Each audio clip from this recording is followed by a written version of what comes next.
ദൈവനാമത്തിന് മഹത്വം ഉണ്ടാകട്ടെ.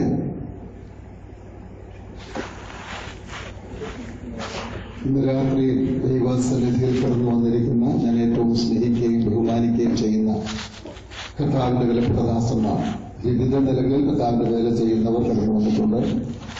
എൽഡേഴ്സായി, ഡീക്കൻസായി, സുവിശേഷന്മാരായി ഒക്കെ വന്നിരിക്കുന്ന എല്ലാവർക്കും സ്നേഹവന്ദനം അറിയിക്കുന്നു. അതോടൊപ്പം സഹോദരി സഹോദരന്മാർ, മാതാപിതാക്കൾ, യുവാക്കൾ, കുഞ്ഞുങ്ങളൊക്കെ ഉണ്ട്. എല്ലാവർക്കും യേശുക്രിസ്തുവിന്റെ നാമത്തിലുള്ള സന്ധ്യാവന്ദനം അറിയിക്കുന്നതോടൊപ്പം ഇന്നത്തെ ശുശ്രൂഷ വളരെ അനുഗ്രഹമായി നിർവഹിക്കുവാൻ ആവശ്യമായ ദൈവകൃപ എനിക്ക് ലഭിക്കേണ്ടതിന് നിങ്ങൾ പ്രാർത്ഥിച്ചുകൊണ്ടിരിക്കണമെന്നും ഞാൻ പ്രാരംഭമായിട്ട് ഓർപ്പിക്കാം. വളരെ അനുഗ്രഹീതമായ ശുശ്രൂഷകളാണ് ഈ ദിവസങ്ങളിൽ ഇവിടെ നടന്നത്. കർത്താവിന്റെ വിലപ്പെട്ട ദാസന്മാർ ദൈവത്തിലെ ആഴമേറിയ സത്യങ്ങൾ നമ്മോട് സംസാരിക്കുകയും നമുക്കത് ഗ്രഹിക്കുവാനിടയാകുകയും ചെയ്തിട്ടുണ്ട്. ഇനി നമ്മുടെ ഉത്തരവാദിത്വം ജീവിതത്തിൽ പ്രാവർത്തികമാക്കുക എന്നുള്ളതാണ്. എനിക്കും അത് വളരെ അനുഗ്രഹമായി എന്ന് ഞാൻ ഓർക്കുകയാണ്. ഈ മീറ്റിങ്ങുകളെ ക്രമീകരിക്കുവാനായിട്ട് മനസ്സുവെച്ച BBC ട്രസ്റ്റ് മെമ്പേഴ്സ് എല്ലാവരോടും പ്രത്യേകം ഞാൻ നന്ദി അറിയിക്കുന്നു. അതോടൊപ്പം വിശേഷാല് ഇതിന്റെ പ്രസിഡന്റായി സേവനം അനുഷ്ഠിക്കുന്ന പ്രിയ ചന്ദ്രപ്പള്ളി ദേവിച്ചാന്, സെക്രട്ടറിയായി സേവനം അനുഷ്ഠിക്കുന്ന തമ്പിച്ചാന്, ഈ കാര്യത്തിലും വളരെ മുൻപിൽ നിന്ന് പ്രവർത്തിച്ച പ്രിയ ഡോക്ടർ ബെഞ്ചമിൻ അവர்களுം കുടുംബവും, അവരെ ഓർത്തും ഞാൻ ദൈവത്തെ സ്തുതിക്കുകയും അവരോടുള്ള നന്ദി ഞാൻ അറിയിക്കുകയും ചെയ്യുകയാണ്. പ്രിയ ഡോക്ടർ ബെഞ്ചമിൻ അവர்களுമായി എനിക്ക് ദീർഘവർഷത്തെ അനുഗ്രഹിക്കപ്പെട്ട ബന്ധമാണുള്ളത്. അദ്ദേഹം എപ്പോൾ ഓർക്കുന്ന ഒരു കാര്യമുണ്ട്, ഞങ്ങൾ തമ്മിൽ സംസാരിക്കുമ്പോൾ ദുഃഖത്തോടെ ഓർക്കുന്ന ഒരു കാര്യമുണ്ട്. തന്റെ പിതാവിനെ കുറിച്ചൊക്കെ നമ്മൾ കേട്ടു. ഞാനത് പറയണമെന്ന് വിചാരിച്ചാണ് പ്രിയ ജോൺസൺ പറഞ്ഞതുകൊണ്ട് ഈ ഒരു വാക്കുപോലും പറയുന്നില്ല. എനിക്ക് കർത്താവിന് വേണ്ടി ഒന്നും ചെയ്യാൻ കഴിയുന്നില്ലല്ലോ എന്നുള്ള ദുഃഖം പലപ്പോഴും താൻ പങ്കുവെച്ച് ഞാൻ കേട്ടിട്ടുണ്ട്. ഞാൻ വിചാരിക്കുന്നു ഇത് വീട് കിട്ടിയ ഒരവസരമായി താൻ ഏറ്റെടുത്ത് മുൻപിൽ നിന്ന് ശുശ്രൂഷയ്ക്ക് ചുമൽ കൊടുക്കുന്നത് ഓർത്ത്, ആ കുടുംബത്തെ ഓർത്ത്, ആ കുടുംബം ഒരുമിച്ച് ആലോചിച്ചാണ് ഈ കാര്യങ്ങളൊക്കെ ചെയ്യുന്നത്. അത് ഓർത്ത് ഞാൻ ദൈവത്തെ സ്തുതിക്കുകയും വിശേഷാൽ എനിക്ക് കർത്തൃദാസന്മാരോട് ചേർന്ന് ഈ ശുശ്രൂഷയിൽ ദൈവജനമായി ഇന്ന് നിൽക്കുവാൻ അനുവാദം നൽകിയ സ്വർഗത്തിലെ ദൈവത്തോടുള്ള എല്ലാ നന്ദിയും അറിയിച്ചുകൊണ്ട് ദൈവജന ശുശ്രൂഷയിലേക്ക് ഞാൻ പ്രവേശിക്കുകയാണ്. നമ്മൾ ഇന്ന് ചിന്തിക്കണം എന്ന് വിചാരിക്കുന്നത് 70-ാം ആഴ്ചവട്ടം എന്ന വിഷയമാണ്. ഇത് വളരെ ഗൗരവമുള്ള അല്ലെങ്കിൽ വളരെ ഗഹനമായ ഒരു വിഷയമാണെന്ന് ഒരുപക്ഷെ ചിലർ ചിന്തിക്കുന്നുണ്ടാകും. കാരണം ഈ പദം നാം അധികം ഉപയോഗിക്കുന്ന ഒരു പദമല്ല 70-ാം ആഴ്ചവട്ടം എന്നുള്ളത്.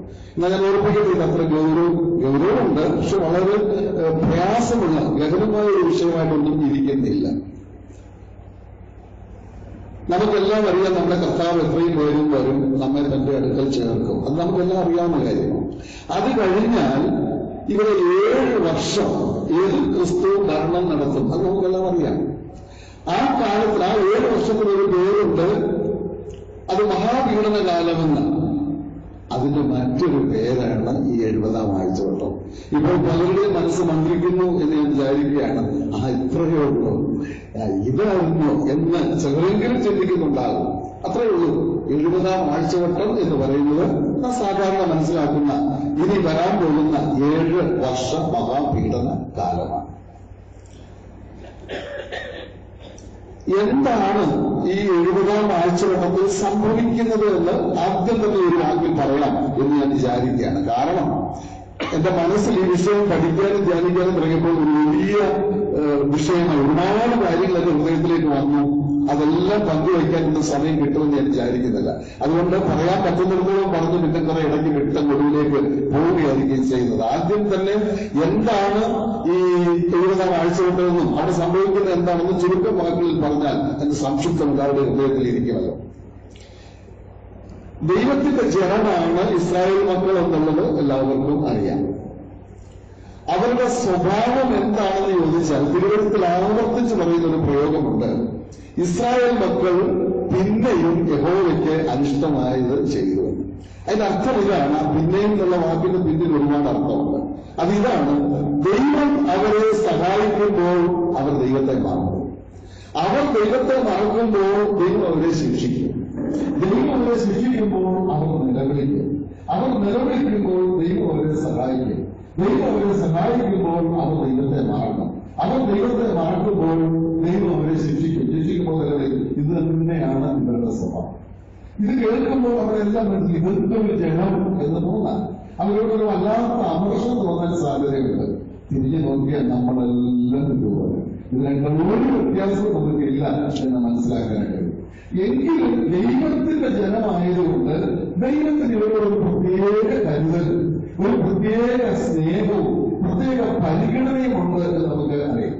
അതുകൊണ്ട് ദൈവത്തെ മറന്ന് ദൈവത്തെ അനുസരിക്കാതെ ദൈവത്തെ വിട്ടും പോയ ഈ ജനത്തെ ഉപദേശിച്ചും ശിക്ഷിച്ചും ഇവരെ ദൈവത്തിലേക്ക് മടക്കി വരുത്തുവാനായി ദൈവം മുൻനിയമിച്ച അനുഗ്രഹീതമായ ഒരു കാലഘട്ടമാണ് 70-ാം ആഴ്ചവട്ടം എന്ന് പറയുന്നത്. അത് യഹൂദന് വേണ്ടിയുള്ളതാണ്.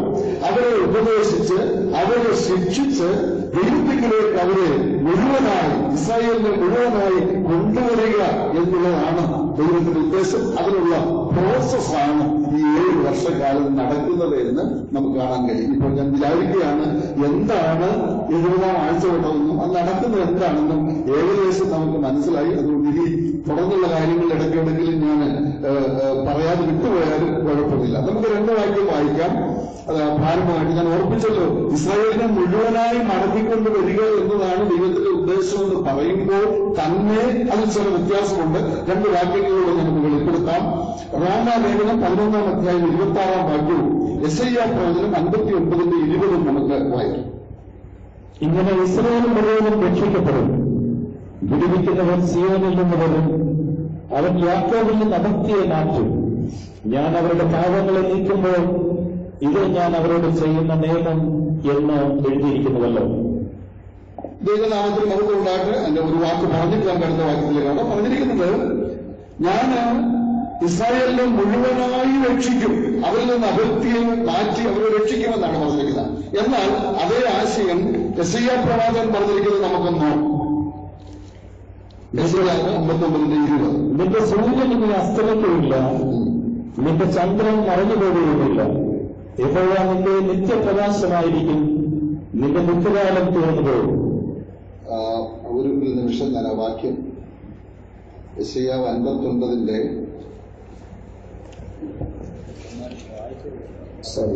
20 തന്നെയാണ്. 59-ന്റെ 20 തന്നെയാണ്. എന്നാൽ സിയോനും യാക്കോബിൽ അതിക്രമം വിട്ടുപിടിയുന്നവർക്കും അവൻ വീണ്ടെടുത്തുകാരനായി വരും എന്ന് എന്നുള്ളതാണ്. നോക്കുക, യാക്കോബിൽ അതിക്രമം വിട്ട് തിരിയുന്നവരെയും രക്ഷിക്കാൻ വരും. അപ്പോൾ മുഴുവനായി രക്ഷിക്കുമെന്ന് പറഞ്ഞാൽ നമ്മൾ പൊതുവിലൊരു ധാരണയുണ്ട്, ഇസ്രായേലിനെ മുഴുവനായി 100 പേരുണ്ട്, 100 പേരെയും രക്ഷിക്കുമെന്ന്. അങ്ങനെയല്ല പറഞ്ഞിരിക്കുന്നത്. 100 പേരെയും രക്ഷിക്കണമെന്നാണ് ദൈവത്തിന്റെ പദ്ധതി. എങ്കിലും ഈ അകൃത്യം വിട്ടു തിരിയുന്നവരെ മാത്രം ഈ 7 വർഷത്തെ 70-ാം ആഴ്ചവട്ടത്തിലെ ദൈവത്തിന്റെ കാര്യ പരിപാടിയിൽ അതിക്രമം വിട്ടുതിരിയുന്നവർ അവരെയാണ് രക്ഷിക്കുവാനായിട്ട് പോകുന്നത്. അവരെ രക്ഷിക്കും എന്ന് നമുക്ക് തിരുവഴുത്ത് വളരെ വ്യക്തമായി പറയുന്നു. ദൈവം നമ്മെ സഹായിക്കട്ടെ. നമുക്കിനി ആ വിഷയത്തിലേക്ക് പ്രവേശിക്കാം. അതിനായിട്ട് ദാനിയേൽ പ്രവചനം 9-ാം അധ്യായം 24-ഉം 25-ഉം വാക്യങ്ങൾ നമുക്ക് വായിക്കാം. ദാനിയേൽ പ്രവചനം 9-ാം അധ്യായം 24-25.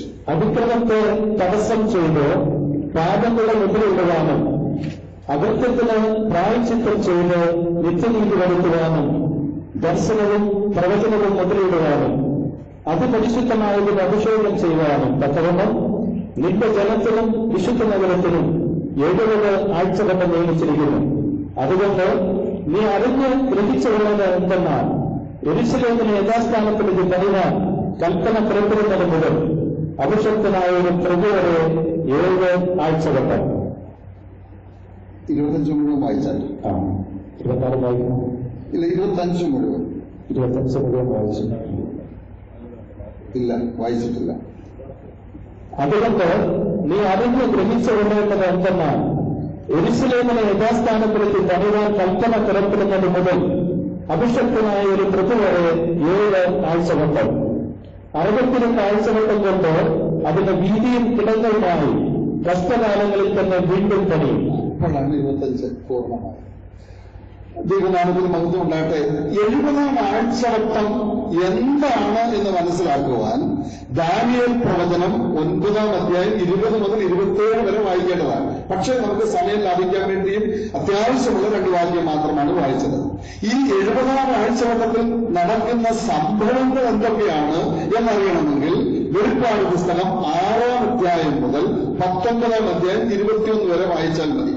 അപ്പൊ എന്താണ് എന്നറിയുവാൻ ദാനിയേൽ പ്രവചനവും എന്തൊക്കെയാണ് അന്ന് സംഭവിക്കുന്നതെന്നറിയണമെങ്കിൽ വെളിപ്പാട് പുസ്തകം 6-ാം അധ്യായം മുതൽ 19-ന്റെ 21 വരെ വായിക്കുമ്പോൾ നമുക്കത് മനസ്സിലാക്കുവാനായിട്ട് കഴിയും. ഇവിടെ നമ്മൾ ശ്രദ്ധിച്ചല്ലോ 24-ാമത്തെ വാക്യം, സോറി ഞാൻ 25-26 നടന്നല്ലേ, അത് എനിക്ക് തെറ്റുപറ്റി. 24-25 24-ാം വാക്യം 24 അത് വായിച്ചിട്ടുണ്ടോ? അല്ല 24 വായിച്ചിട്ടുണ്ട്. 24 അവസാനിക്കുമ്പോൾ നമ്മൾ ഇങ്ങനെയാണ് കണ്ടത്: നിന്റെ ജനത്തിനും വിശുദ്ധ നഗരത്തിനും 70 ആഴ്ചവട്ടം എന്നാണ് കണ്ടത് എന്ന് പറഞ്ഞാൽ ഇത് ചില വാക്കുകളൊത്തിരി പരിചയമില്ലാത്തത് കണ്ട് പരിഭ്രമിച്ചു പോകുന്നത്. എന്ന് പറഞ്ഞാൽ ഇത് കട്ടിയുള്ളതാണ്, അങ്ങനെ ഒന്നും ചിന്തിക്കേണ്ട. വളരെ ലളിതമായിട്ടാണ് ഞാൻ പറയാൻ പോകുന്നത്. വളരെ ലളിതമാണ്. അവിടെ പറഞ്ഞ നിന്റെ ജനത്തിന്, അതായത് ഇസ്രായേലിന്, അതുപോലെ വിശുദ്ധ നഗരം എന്ന് പറഞ്ഞ് യെരൂശലേം. അപ്പം ഇസ്രായേൽ ജനത്തിനും ദൈവജനം പാർക്കുന്ന യെരൂശലേമിനും ശാശ്വതമായ ഒരു സ്വസ്ഥത ഉണ്ടാകണമെങ്കിൽ 70 ആഴ്ചവട്ടം കഴിഞ്ഞേ അത് സാധിക്കും. അതാണ് അവിടെ എഴുതിയിരിക്കുന്നത്. ഇസ്രായേലിന്, ദൈവജനത്തിന് ശാശ്വതമായ ഒരു സ്വസ്ഥത അതുണ്ടാകും. പക്ഷേ അത് 70 ആഴ്ചവട്ടം കഴിയണം എന്നാണ് ദാനിയേലിനോട് പറഞ്ഞിരിക്കുന്നത്. ഇനി ദാനിയേലിനോട് ഇത് പറയാനുള്ള കാരണം എന്താ? ഞാൻ വേഗം പറയാം. ദാനിയേൽ ഇപ്പോൾ ബാബിലോണിൽ അടിമത്തത്തിലാണ്. അദ്ദേഹത്തെ പിടിച്ചോണ്ട് പോകുന്നത് BC 606-ലാണ്. നെബൂഖദ്നേസർ വന്ന് ആദ്യത്തെ ആക്രമണം. ആദ്യമായിട്ട് യഹൂദയെ ആക്രമിച്ചപ്പോൾ ഈ ദാനിയേലിനോട് കൂടെ കുറെ കുലീന കുടുംബത്തിൽപ്പെട്ട, രാജകുടുംബത്തിൽപ്പെട്ട കുറെ ബാലന്മാരെ പിടിച്ചുകൊണ്ടുപോയി. അതുപോലെ ദൈവാലയത്തിലെ പാത്രങ്ങളൊക്കെ കൊണ്ടുപോയി. എന്നാൽ ദൈവാലയം നശിപ്പിക്കുന്നത് 3-ാമത്തെ ആക്രമണമാണ്. അത് BC 587-ലാണ്. 606-ലാണ് ഈ ദാനിയേലിനെ കൊണ്ടുപോകുന്നത്. നമുക്കറിയാം ദാനിയേൽ വളരെ ഭക്തരായ മനുഷ്യനാണ്. അദ്ദേഹം വളരെ പ്രാർത്ഥിക്കുന്നവരാണ്. പ്രാർത്ഥിക്കുക മാത്രമല്ല, അതുപോലെ ദൈവജനം പഠിക്കുന്ന, പാരായണം ചെയ്യുന്ന ഒരാളാണ്. ഞാൻ ഇടയ്ക്ക് പ്രായോഗികമായിട്ട് ഓർപ്പിച്ചു പോകാൻ ആഗ്രഹമുണ്ട്, ചിലപ്പോൾ സാധിക്കാതെയും വരാം. നമ്മൾ ചിലർ പ്രാർത്ഥിക്കുന്നവരാണ്, ചിലർ പഠിക്കുന്നവരാണ്. അത് രണ്ടും നല്ലതാണ്. പക്ഷേ 2 ഉരുവുകളുമാണ്. ചിലർ പ്രാർത്ഥിക്കും, പക്ഷെ അധികം ദൈവനെ പഠിക്കുന്നവരാണ്. ചിലർ ദൈവനെ നന്നായിട്ട് പഠിക്കും, പക്ഷെ പ്രാർത്ഥന വളരെ കുറവായിരിക്കും. ദൈവം അങ്ങനെയല്ല നമ്മളെ ഉദ്ദേശിക്കുന്നത്. 2 ഒരുപോലെ കൊണ്ടുപോകുമ്പോൾ മാത്രമേ ദൈവത്തിൽ നിന്ന് പ്രാപിക്കാനും ദൈവത്തോട് സംസാരിക്കാനും കഴിയുള്ളൂ. അപ്പൊ ദാനിയേൽ അങ്ങനെയുള്ള ഒരു മനുഷ്യനായിരുന്നു. അതുകൊണ്ട് ദാനിയേൽ അങ്ങനെ പ്രാർത്ഥിക്കുകയും യെരമ്യാ പ്രവാചകന്റെ തോൾ ചുരുളുകൾ വായിക്കുകയൊക്കെ ചെയ്തപ്പോൾ അദ്ദേഹത്തിന് മനസ്സിലായി 70 വർഷം കഴിയുമ്പോൾ വിടുതലുണ്ടാകും, വിടുതലുണ്ടാകുമെന്ന് യെരമ്യാ പ്രവചനം 59-ന്റെ 10-ൽ നിന്ന് തനിക്ക് വായിക്കാനിടയായിരുന്നു. അപ്പോൾ വലിയ സന്തോഷമായി. എങ്കിലും സന്തോഷത്തിൽ അങ്ങ് അമിതമായി സന്തോഷിച്ചു പോകാതെ അദ്ദേഹം ഒരു കാര്യം ചെയ്തു. ഇട്ടുടുത്തുകൊണ്ട് എണ്ണയിൽ വരുന്ന് അദ്ദേഹം പിന്നെയും ദൈവസഭയിൽ കരഞ്ഞു ഉപസിച്ച് പ്രാർത്ഥിക്കാൻ തുടങ്ങി. അത് തീരാൻ ഇനി അധികം സമയമില്ല. എന്നാൽ ദൈവസഭയിൽ ഇരുന്ന് പ്രാർത്ഥിച്ച് എന്താ തുടർന്ന് സംഭവിക്കുക, ആ വിടുതൽ എപ്പോൾ സംഭവിക്കും, അത് മാത്രമല്ല ദൈവാലയം തകർത്ത് കളഞ്ഞിരിക്കുകയാണ്, അതെന്ന് പുനർനിർമ്മിക്കാൻ കഴിയും, എന്ന് ആരാധന ആരംഭിക്കാൻ കഴിയും എന്നൊക്കെ അറിയുവാനായിട്ട് ഈ ദാനിയേല് ദൈവസഭയിൽ ഇരുന്ന് പ്രാർത്ഥിച്ചു. കഠിനയോടെ പ്രാർത്ഥിച്ചപ്പോൾ ദൈവം ഗബ്രിയേലിനെ നേരിട്ടങ്ങ് അയച്ചു ഈ ദാനിയേലിന്റെ അടുക്കിലേക്ക് വന്നിട്ട് പറയാണ്, ദാനിയേലേ, നീ യെരമ്യാ പ്രവചനത്തിൽ നിന്ന് വായിച്ചത് ശരിയാണ്. 70 വർഷം കഴിയുമ്പോൾ ഒരു താൽക്കാലിക വിടുതലുണ്ടാകും, അത് ശാശ്വതമല്ല. ശാശ്വതമായ ഒരു വിടുതലുണ്ടാകണമെങ്കിൽ 70 ആഴ്ചവട്ടം കഴിഞ്ഞേ സാധിക്കുകയുള്ളൂ. എന്നാൽ താൽക്കാലികമായി 70 വർഷം കഴിയുമ്പോൾ ഉണ്ടാകും. അങ്ങനെ BC 606 ദാനിയേൽ അടിമത്തത്തിലേക്ക് പോയെങ്കിൽ കൃത്യം ദൈവവചനത്തിന്റെ നിസ്തുല്യത നമുക്ക് ഈ പ്രവചന വിഷയങ്ങളും ചരിത്രമൊക്കെ പഠിക്കുമ്പോൾ കാണാൻ കഴിയും. BC 536 നെബൂഖദ്നേസറിന്റെ കയ്യിൽ നിന്ന് ഭരണം പോയ മേദ്യപ്രവസ്ഥനാണ് ഭരിക്കുന്നത്. അന്ന് പാർസി രാജാവായ കോരേശ് വരിക്കുമ്പോൾ അദ്ദേഹം ഒരു വിളംബരം ചെയ്തു, യെരൂശലേമിലേക്ക് പോകേണ്ടവർക്ക് പോകാം, ആളുകൾ കഴിയണമെങ്കിൽ പറയാം. ഇത് ആ അനുവാദം അദ്ദേഹം കൊടുക്കുന്നതായിട്ട് കാണുന്നുണ്ട്. ആ പോയ കൂട്ടത്തിൽ അന്ന് ഞാൻ മനസ്സിലാക്കുന്നതനുസരിച്ച് ഒരു 10 ലക്ഷം ഇസ്രായേലിനെങ്കിലും ഒരു അടിമത്തത്തിലുണ്ടെങ്കിലും പോയത് കൃത്യമായിട്ടൊക്കെ ഞാനൊന്ന് കണക്ക് കൂട്ടി നോക്കിയപ്പോൾ 54,897 പേര് മാത്രമാണ് പോയത്. എറൗണ്ട് ചെയ്താൽ നമുക്ക് 50,000 പേരുന്നത്. ഒരു ചെറിയ കൂട്ടം നോക്കുക. ഒരു അടിമത്തത്തിൽ കിടന്നാലും കുഴപ്പമില്ല. പക്ഷേ പ്രതികൂലങ്ങളുടെ നടുവിൽ അവിടെ ചെന്ന് ഈ ദൈവാലയം പണിയുക, ആരാധന ആരംഭിക്കുക, അതൊക്കെ ബുദ്ധിമുട്ടാണ്. ഇന്നും ഇതുപോലെയുള്ളവരുണ്ട്. ചുരുക്കം പേര് മാത്രമുണ്ട് നമ്മുടെ ദിവസങ്ങളിൽ ചിന്തിക്കാനും പഠിക്കാനും ഇടയായിരുന്നു. പക്ഷേ ചുരുക്കം പേരെങ്കിലും അന്ന് പോയ കൂട്ടത്തിൽ ദാവീദിന്റെ രാജകുടുംബത്തിൽപ്പെട്ട സെരുബ്ബാബേൽ ഉണ്ടായിരുന്നു, എസ്ര ഉണ്ടായിരുന്നു. അവർ പോയി ആത്മാർത്ഥമായി പരിശ്രമിച്ചു. അവിടെ ദൈവാലയം പണിത് ഉയർത്തുകയും അവിടെ ആരാധന ആരംഭിക്കുകയും ചെയ്തു. അതാണ് താൽക്കാലിക വിടുതൽ എന്ന് കൃത്യമായി നടക്കുന്നത്. എന്നാൽ ഇസ്രായേലിന് എന്ന് കിട്ടും ഒരു ശാശ്വതമായ വിടുതൽ? അതാണെന്ന് അറിയേണ്ടത്. അതാണ് ഗബ്രിയേൽ ദൂതൻ പറഞ്ഞത് 70 ആഴ്ച കൊണ്ടേ കഴിയും. എന്നിട്ട് കൃത്യമായിട്ട് കാര്യങ്ങളൊക്കെ അവിടെ പറഞ്ഞിട്ടുണ്ട്. എന്നാണ് ഈ 70-ാം ആഴ്ചവട്ടം തുടങ്ങുന്നത് എന്ന് പറഞ്ഞിട്ടുണ്ട്. അതുകൂടാതെ അത് എന്ന് അവസാനിക്കും അത് പറഞ്ഞിട്ടുണ്ട്. തന്നെയല്ല അതിന്റെ വിഭജനവും പറഞ്ഞിട്ടുണ്ട്. ഈ 70 ആഴ്ചവട്ടത്തെ 3ആയിട്ട് വിഭജിച്ചിട്ടുണ്ട്. ഞാൻ ഒരു കാര്യം കൂടെ പറയുന്നത് നന്നായിരിക്കുമെന്ന് എനിക്ക് തോന്നുകയാണ്. 25-ാം വാക്യത്തില് നമ്മുടെ മലയാളം ട്രാൻസ്ലേഷനിൽ അല്പം പെശക് വന്നിട്ടുണ്ട്. അത് വേദപണ്ഡിതന്മാരെല്ലാം സമ്മതിക്കുന്ന കാര്യമാണ്. അതുകൊണ്ട് ഞാൻ ആ കറക്ഷൻ, വേദപുസ്തകമൊന്നും നമ്മൾ തിരുത്തുകയല്ല, വേദപുസ്തകമൊന്നും തിരുത്താൻ നമുക്ക് അനുവാദവും തന്നിട്ടില്ല.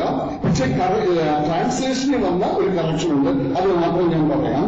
25-ാം വാക്യം യെരൂശലേമിനെ അവിടുന്ന് തുടങ്ങി നോക്കുക. യെരൂശലേമിനെ യഥാസ്ഥാനപ്പെടുത്തി പണിവാൻ കൽപ്പന പുറപ്പെടുന്നത് മുതൽ അഭിഷിക്തനായ ഒരു പ്രഭു വരെ 7 ആഴ്ചവട്ടമെന്നാണ്. അങ്ങനെയല്ല, 7ഉം 62ഉം ആഴ്ചവട്ടം എന്നാണ്. 25-ാം വാക്യം അത് കറക്റ്റ് ചെയ്യേണ്ടവർക്ക് ചെയ്യാമെന്ന് ഞാൻ അനേക നമ്മുടെ രമൺ സെക്രട്ടറി ഉൾപ്പെടെ അനേക വേദ പണ്ഡിതരുടെ അഭിപ്രായം ഞാൻ ശേഖരിച്ചുകൊണ്ടാണ് ഇത് പറയുന്നത്. നമുക്കറിയാം, അതിനുശേഷം ഒരു വാക്കുണ്ട്, അതിനുശേഷം അഭിഷിക്തൻ ഛേദിക്കപ്പെടും, അവൻ ആരുമില്ലെന്ന് വരും. അങ്ങനെയല്ല, നോട്ട് ഫോർ ഹിംസെൽഫ്, അങ്ങനെയാണ് ഇംഗ്ലീഷിൽ. അവന് വേണ്ടിയല്ല. ആ 2 ഭാഗത്ത് കറക്ഷൻ വന്നിട്ടുണ്ട്. ചെയ്യേണ്ടവർക്ക് ചെയ്യാം, ഇല്ലാത്തവർക്ക് അങ്ങനെ ഇരുന്നോട്ട് കുഴപ്പമില്ല. അപ്പോൾ എന്നാണ് ഈ 70 ആഴ്ചവട്ടം പോകുന്നത്? 70 ആഴ്ചവട്ടത്തിന്റെ ആരംഭം എവിടെയാണ്? അവിടെ പറഞ്ഞിട്ടുണ്ട്. വളരെ കൃത്യമായി ഇസ്രായേലിനെ യെരൂശലേമിനെ യഥാസ്ഥാനപ്പെടുത്തി പണിവാനുള്ള കൽപ്പന പുറപ്പെടുന്നതുകൊണ്ട് വളരെ കൃത്യമാണ്. അന്നാണ് 70 ആഴ്ചവട്ടം ആരംഭിക്കുന്നത്. അപ്പൊ അതെന്താണ്? അത് BC 445-ലാണ്. അന്ന് മറ്റൊരു പാർസി രാജാവാണ് ഭരിക്കുന്നത്. അദ്ദേഹത്തിന്റെ പേര് അർത്തലിസസ്ത രാജാവാണ്. അത് നമുക്ക് നല്ല പരിചയം. കാരണം എന്താണെന്ന് ചോദിച്ചാൽ ഈ നെഹമ്യാവിന്റെ കാലഘട്ടമാണ്. നെഹമ്യാവ് ആ രാജാവിന്റെ പാനപാത്ര വാഹകനായിരുന്നു. അതുകൊണ്ട് നമുക്ക് ആ ഭാഗങ്ങൾ പരിചയമാണ്. അപ്പൊ നെഹമ്യാവ് വിശ്വസ്തനായ അദ്ദേഹത്തിന്റെ പാനപാത്രവാഹകനായിരിക്കെ നെഹമ്യാവ് തന്റെ സഹോദരന്മാർ യെരൂശലേമിൽ വന്നപ്പോൾ അവരോട് ചോദിച്ചു, എങ്ങനെയുണ്ട് നമ്മുടെ ദേശത്തെ സ്ഥിതി, എങ്ങനെയുണ്ട്, അതുപോലെ നമ്മുടെ ദേശത്തിന്റെ വാതിൽ അതിനെക്കുറിച്ചൊക്കെ താൻ ചോദിച്ചു. സഹോദരന്മാരുടെ കാര്യമൊക്കെ ചോദിച്ചു. അപ്പോൾ പറഞ്ഞു, മതിൽ ഇടിഞ്ഞു, വാതിൽ തീ വെച്ച് ചുട്ടും കിടക്കുകയാണ്. അതുകൊണ്ട് ദേശത്ത് ദൈവത്തിന്റെ ജനം അപമാനത്തിലും നിന്നയിലും മഹാകഷ്ടത്തിലുമാണ് എന്ന് പറഞ്ഞു. അത് തന്റെ മനസ്സിനെ വല്ലാണ്ട് വേദനിപ്പിച്ചു. അപ്പോൾ താൻ ഉടൻ ചെയ്തത് നമ്മളോട് വായിക്കുന്നത്, താൻ ഇരുന്ന് കരഞ്ഞ് ഉപവസിച്ച് കുറെ നാൾ പ്രാർത്ഥിച്ചതെന്നാണ്. പിന്നീടാണ് അതിനടുത്ത സ്റ്റെപ്പിലേക്ക് പോകുന്നത്. ഞാൻ സാധാരണ നെഹ്മ്യാവിന്റെ പുസ്തകം നിന്ന് സംസാരിക്കുമ്പോൾ ഇങ്ങനെ പറയാറുണ്ട്, 13 അധ്യായങ്ങളും 406 വാക്യങ്ങളുമുള്ള ഒരു ചെറിയ മീഡിയം സൈസ് പുസ്തകമാണ് ഈ നെഹമ്യാവിന്റെ പുസ്തകം. ഇത്രയും വാക്യങ്ങൾ, 406 വാക്യങ്ങളെ 2 വാക്കിൽ നമുക്ക് ചുരുക്കമായി പറയാം. അത് ഇങ്ങനെയാണ്: പ്രാർത്ഥന, പണി. ഈ 2 വാക്കാണ് അതിനകത്തുള്ളത്. അതിന്റെ വിശദീകരണമാണ് അതിലുള്ളത്. അത് തിരിഞ്ഞു പോകണമെന്ന് ഞാൻ ഓർപ്പിക്കും. പണി പ്രാർത്ഥന അല്ല, പകരം പ്രാർത്ഥന പണി എന്നുള്ളതാണ് കൃത്യമായിട്ടുള്ളത്. അത് അങ്ങനെ ഞാൻ പറയാൻ കാരണം, നമ്മളൊക്കെ സാധാരണ ചെയ്യുന്നത് എന്തെങ്കിലും പണിയണമെന്ന് വിചാരിച്ചാൽ നമ്മൾ പണി അങ്ങ് തുടങ്ങും. പിന്നെ പ്രാർത്ഥിക്കുന്നത് പണി മുമ്പോട്ട് പോകാതെ വരുമ്പോഴാണ്. അത് ദൈവിക പ്രമാണം അങ്ങനെയല്ല. ആദ്യം പ്രാർത്ഥിക്കുക, പ്രാർത്ഥിച്ച് ശക്തി പ്രാപിച്ചുകൊണ്ടാണ് പണിയാനായിട്ട്. അപ്പോഴാണ് പണി ശരിക്കും പോകുന്നത്. തിരുവനന്തപുരം ധാരാളം ഉദാഹരണങ്ങളുണ്ട്. 23-ാം സങ്കീർത്തനം എന്റെ 2-ാം വാക്യം നമുക്കറിയാം. അവിടെ ഇങ്ങനെയാണ് വായിക്കുന്നത്: പച്ചയായ ഉൾപ്പലങ്ങളിൽ അവൻ എന്നെ കിടത്തുന്നു, സ്വച്ഛതയുള്ള വെള്ളത്തിനരികത്തേക്ക് എന്നെ നടത്തുന്നു. ആദ്യം കിടത്തുന്നു, പിന്നെ നടത്തുന്നു. നമ്മളാരും അങ്ങനെയല്ല. നമ്മൾ നടക്കാൻ പേര് വരുമ്പോൾ കിടത്തും, ഇതാണ് സ്ഥിതി. പക്ഷെ അങ്ങനെയല്ല, ദൈവത്തിലല്ല. ആദ്യം കിടത്തുകയാണ്, കിടന്ന് ശക്തി പ്രാപിച്ചിട്ടാണ് നടത്തുന്നത്. അപ്പൊ ചുവ നടക്കാനായിട്ട് കഴിയുന്നതാണ് ഇവിടെയും വരാം. അപ്പൊ അങ്ങനെ നെഹമ്യാവ് പ്രാർത്ഥിച്ച് മുന്നോട്ട് പോയപ്പോൾ സാധിച്ചത് എന്താണ് എന്ന് ചോദിച്ചാൽ, രാജാവിന്റെ കയ്യിൽ നിന്ന് ആ യെരൂശലേമിന്റെ മതിലുകൾ പണിയുവാൻ, വാതിലുകൾ പണിയുവാൻ, ആ യെരൂശലേമിനെ യഥാസ്ഥാനപ്പെടുത്തി പണിയാനുള്ള കൽപ്പന രാജാവിന്റെ കയ്യിൽ നിന്ന് കിട്ടി. അതാണ് BC 445. അന്നാണ് 70-ാം ആഴ്ചവട്ടം തുടങ്ങുന്നത്. അങ്ങനെ 70-ാം ആഴ്ചവട്ടം തുടങ്ങി. പിന്നെ അതിനെ 3ആയി വിഭജിച്ചിരിക്കുന്നു. ഒരു 7 ആഴ്ചവട്ടം, പിന്നീട് ഒരു 62 ആഴ്ചവട്ടം, പിന്നീട് ഒരു ആഴ്ചവട്ടം. ഒരു കാര്യം ഞാൻ ഇടയ്ക്ക് ഓർമ്മിക്കേണ്ടതായിട്ടുണ്ട്. തിരുവഴുത്തിൽ 7 ആഴ്ചവട്ടം എന്ന് പറയുന്നത് 7 ദിവസം എന്ന അർത്ഥത്തിലും പറഞ്ഞിട്ടുണ്ട്, 7 വർഷം എന്ന അർത്ഥത്തിലും പറഞ്ഞിട്ടുണ്ട്. രണ്ടും നമ്മൾ മനസ്സിലാക്കണം. ഇവിടെ തർക്കമൊന്നും വേണ്ട, നമ്മൾക്ക് വ്യാഖ്യാനവും വേണ്ട, മറ്റെങ്ങും പോകേണ്ട. കൃത്യമായിട്ട് 7 വർഷം എന്ന അർത്ഥത്തിൽ തന്നെയാണ് ഉപയോഗിച്ചിരിക്കുന്നത്. 70 ഹെക്ടാർസ് എന്ന വാക്ക് പരിഭാഷപ്പെടുത്താവുന്ന എബ്രായ പദമാണ് ഉപയോഗിച്ചിരിക്കുന്നത്. അതായത് 70 ഏഴുകൾ. അപ്പൊ 70 ആഴ്ചവട്ടം എന്ന് പറഞ്ഞാൽ അതിനർത്ഥം വേറെ വ്യാഖ്യാനം ഒന്നും എടുക്കാതെ 70 ഏഴുകൾ അഥവാ 490 വർഷം എന്നാണ്. അപ്പൊ 490 വർഷം, ഈ BC 445 കഴിഞ്ഞ് 490 വർഷം കഴിഞ്ഞേ ഇസ്രായേലിന് ശാശ്വതമായ ഒരു സ്വസ്ഥത ലഭിക്കും. ഇനി അതിനെ 3ആയി തിരിച്ചിരിക്കുകയാണ്. ഒന്ന്, ആദ്യത്തെ 7 ആഴ്ചവട്ടം, അതായത് 49 വർഷം. ഈ 49 വർഷം കൊണ്ട് ആണ് യെരൂശലേമിനെ യഥാസ്ഥാനപ്പെടുത്തി വീതിയും കിടങ്ങും ഒക്കെ ആയിട്ട് പണി തീർത്തത്. മതിൽ 52 ദിവസം കൊണ്ട് പണി, പക്ഷെ പണി തീർന്നില്ല. മതിലിന്റെ പണിയൊക്കെ നെഹമ്യാവിന്റെ പ്രാർത്ഥനയുടെ ഫലമായി വളരെ വേഗം ഇത് 30 നടുവിൽ പണി തീർക്കാൻ സാധിച്ചു. പക്ഷേ അതിന്റെ തുടർന്നുള്ള പണികൾ പൂർത്തീകരിക്കാൻ 49 വർഷം അഥവാ 7 ആഴ്ചവട്ടങ്ങൾ. പിന്നെ നമ്മളോട് വായിക്കുന്നത് ഇനി 62 ആഴ്ചവട്ടങ്ങൾ കഴിയുമ്പോൾ, അഥവാ 62 7 69 കണക്കായതുകൊണ്ട് തെറ്റിന്റെ കാര്യമൊന്നുമില്ല. അതിന്റെ 7 ആഴ്ചവട്ടം കൊണ്ട് അഥവാ 49 വർഷം കൊണ്ട് മതിലിന്റെ പണിയെ, അതുപോലെ അത് യഥാസ്ഥാനപ്പെടുത്തി യെരൂശലേമിനെ യഥാസ്ഥാനപ്പെടുത്തി പണിയാനിടയായിരിക്കും. പിന്നെ ഒരു 62 ആഴ്ചവട്ടം അഥവാ 434 വർഷം, മൊത്തം 483 വർഷം. തെറ്റുന്നില്ലെന്ന് ഞാൻ വിചാരിക്കുകയാണ്. 70 ആഴ്ചവട്ടം വരുന്നത് 7 ഗുണം 7 490. 69 ആഴ്ചവട്ടം 7 കുറച്ചാണ്. അപ്പൊ 483 വർഷം. ഈ BC 445 കൽപ്പന പുറപ്പെടുവിക്കുന്നു, യഥാസ്ഥാനപ്പെടുത്തി പണിയാണ്. അന്നു മുതൽ 483 ഭൂതന്റെ വർഷം കണക്ക് കൂട്ടിയാൽ AD 30 കൃത്യമായി വരുമെന്ന് വേദ പണ്ഡിതന്മാരെല്ലാം തെളിയിച്ചിട്ടുണ്ട്. ഞാനതിന് പോകുന്നില്ല. അവർ തെളിയിച്ചിട്ടുള്ള കാര്യമാണ്. ഞാനിനി അതിനുവേണ്ടി ശ്രമിക്കേണ്ട ആവശ്യം. എന്നിട്ട് നമ്മൾ വായിക്കുന്നത്, അതിനുശേഷം അഭിഷിക്തൻ ചോദിക്കപ്പെടും, യേശു കർത്താവ് ക്രൂശിക്കപ്പെടും. അതാണ് അവിടെ പറഞ്ഞിരിക്കുന്നത്. അപ്പോൾ ഈ 69 ആഴ്ചവട്ടം കഴിയുമ്പോൾ അഭിഷിക്തന്റെ ക്രൂശീകരണം, യേശു കർത്താവ് ക്രൂശിക്കപ്പെടുകയാണ്. യേശു കർത്താവ് ക്രൂശിക്കപ്പെട്ടപ്പോൾ ദൈവം ഒരു കാര്യം ചെയ്തു. യഹൂദികളുടെ പ്രത്യേക പരിഗണന അവിടെ താൽക്കാലികമായി നിർത്തിവെച്ചു. സ്ഥിരമായിട്ടല്ല, ഒരു താൽക്കാലികമായിട്ട് അവരോടുള്ള പ്രത്യേക പരിഗണന, പ്രത്യേക കരുതൽ ഒന്നും നിർത്തിവെച്ചു. എന്താ അതിന്റെ കാരണം എന്ന് ചോദിച്ചാൽ, സിമ്പിളായി ഒറ്റ വാക്യം പറഞ്ഞാൽ, അവൻ സ്വന്തത്തിലേക്ക് വന്നു, സ്വന്തമായവരോ അവനെ കൈക്കൊണ്ടില്ല. യോഹന്നാന്റെ കണ്ണ്, അതാണ് കാരണം. അല്പം വിശാലമായി ഞാനൊന്ന് വേഗം ഓർപ്പിക്കാം എന്ന് വിചാരിക്കുകയാണ്. ഓർപ്പിച്ചാൽ യെശയ്യാ പ്രവാചകൻ മുതൽ മലാക്കി പ്രവാചകന്മാർ വരെ ഈ യഹൂദരോട്, ഇസ്രായേൽ പണ്ട് ജനത്തോട് ദൈവം സംസാരിച്ചു കൊണ്ടിരുന്നു. എന്താ സംസാരിച്ചത്? നിങ്ങൾ തെറ്റ് ചെയ്തതിന്റെ ഫലമായി, അനുസരിക്കലിന്റെ ഫലമായി നിങ്ങൾ അടിമത്തത്തിലേക്ക് പോയി. പക്ഷേ നിങ്ങളെ രക്ഷിക്കുവാൻ, നിങ്ങളെ വീണ്ടെടുക്കുവാൻ ഒരു വീണ്ടെടുക്കുവാനും വരും എന്നവരോട് ആവർത്തിച്ച് പ്രവാചകന്മാർ മുഖാന്തരം ദൈവം സംസാരിച്ചുകൊണ്ടിരുന്നു. അവരത് വിശ്വസിച്ചു. അവർ കാത്തിരുന്നു. ഇപ്പോഴും കാത്തിരിക്കുക. അവർ കാത്തിരിക്കുകയാണ്. ഇപ്പോഴും യെരൂശലേമിലേക്ക് ചെന്നാൽ പുരാതന യെരൂശലേം മതിലിന്റെ കൽമതിലിന്റെ ചില ഭാഗങ്ങൾ അവിടെയുണ്ട്.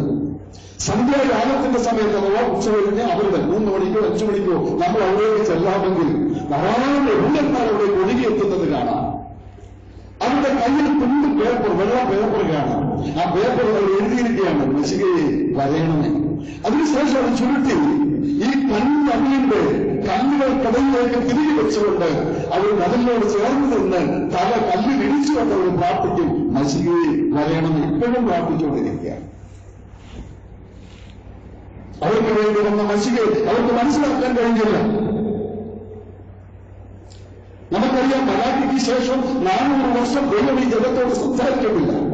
പിന്നെ യോഹന്നാൻ സ്നാപകനാണ് പ്രസംഗിക്കാൻ തുടങ്ങുന്നത്. അദ്ദേഹം പ്രസംഗിക്കാൻ തുടങ്ങിയപ്പോൾ യഹൂദന്മാർ ഓടിച്ചെന്നവരുടെ അടുത്ത്, നീ ആണോ മശിഹ? യോഹന്നാൻ വളരെ കൃത്യമായി പറഞ്ഞു, ഞാനല്ല, എന്റെ പിന്നാലെ വരുന്ന അവനാണ്. നമ്മുടെ കർത്താവ് പരസ്യ ശുശ്രൂഷ ആരംഭിച്ചപ്പോൾ യോഹന്നാൻ സ്നാപകൻ കർത്താവിന്റെ നേരെ ഗൗരവം ചൂണ്ടിക്കൊണ്ട് പറഞ്ഞു, ഇതാ ലോകത്തിന്റെ ഭാരം ചുമന്നടിക്കുന്ന ദൈവത്തിന്റെ കുഞ്ഞാട്. അവർക്ക് മനസ്സിലായില്ല, അവർ അംഗീകരിച്ചില്ല. കർത്താവ് യോഹന്നാൻ സ്നാപകന്റെ കൈക്കീഴിൽ സ്നാനപ്പെടുമ്പോൾ പരിശുദ്ധാത്മാവ് പ്രായം പോലെ അവൻ തന്റെ ദേഹത്തെ ഒന്ന് ആവർത്തിച്ചു. അവനെ മെസ്സിഹയായിട്ട് അംഗീകരിച്ചില്ല. അപ്പോൾ സ്വർഗ്ഗം തുറന്ന് പറഞ്ഞു, ഇവൻ എന്റെ പ്രിയപുത്രൻ, ഇവനിൽ ഞാൻ പ്രസാദിച്ചിരിക്കുന്നു. പക്ഷേ അവരത് അംഗീകരിച്ചില്ല. അത് മാത്രമല്ല, നമ്മുടെ കർത്താവിന്റെ തുടർന്നുള്ള വാക്കിലും പ്രവൃത്തിയിലൂടെ താൻ മെസ്സിഹയാണെന്ന് തെളിയിച്ചുകൊണ്ടിരുന്നു. പക്ഷേ അവരത് അംഗീകരിച്ചില്ല എന്ന് മാത്രമല്ല, അതിനേക്കാൾ കഠിനമായ കാര്യങ്ങൾ ചെയ്തു. എന്താണ്?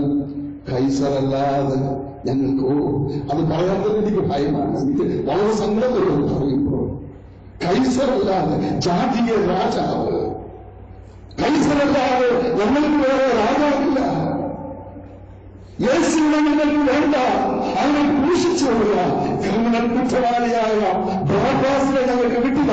അവന്റെ രക്തം ഞങ്ങളുടെയും ഞങ്ങളുടെ മക്കളുടെയും വരട്ടെ, വന്നു വരട്ടെ എന്ന് പറഞ്ഞപ്പോൾ ദൈവം താൽക്കാലികമായി അവരോടുള്ള പ്രത്യേക കരുതൽ ദൈവം അവരെ അവസാനിപ്പിച്ചു. താൽക്കാലികമായിട്ട്. കാരണം ദൈവ സ്നേഹമാണ്. തന്റെ മക്കളെ തനിക്ക് കൈവിടാൻ കഴിയുകയില്ല. താൽക്കാലികമായിട്ട് അവസാനിച്ചിട്ട് ഒരു പുതിയ യുഗം ആരംഭിച്ചു. അതാണ് കൃപായുഗം. ലോകത്തിലെ മനുഷ്യ കുലത്തിലെ ഏറ്റവും ശ്രേഷ്ഠമായ ഒരു കാലഘട്ടമാണ് ഈ കൃപായുഗം എന്ന് പറയുന്നത്. അതുകൊണ്ട് ശ്രേഷ്ഠമായ ഒരു കാലഘട്ടമില്ല. നമ്മൾ കാലഘട്ടങ്ങളെ പഠിക്കുമ്പോൾ നമുക്കത് മനസ്സിലാകും. കൃപായുഗം ആരംഭിച്ചു. 69 ആഴ്ചവട്ടമേ കഴിഞ്ഞുള്ളൂ. ഇത് ഒരു ആഴ്ചവട്ടം കിടക്കുകയാണ്. അതിനിടയ്ക്ക് വന്ന ബ്രാക്കറ്റ് പീരീഡാണിത്.